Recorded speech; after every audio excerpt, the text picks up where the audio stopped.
The clock is ticking. In a week's time, Horry County Council will vote and pass a budget that's supposed to include more than $1 million in funding for Coast RTA, but only if the county and Coast RTA come to a funding agreement first. It's going to happen.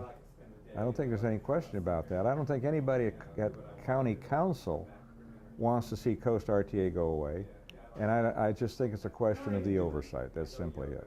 Oversight, something Councilman Gary Loftus says council wants a bit more of than they already have. But he does say council is willing to compromise when it comes to stipulations in the funding agreement. There were some that had felt that county council was getting too involved in Coast RTA business, and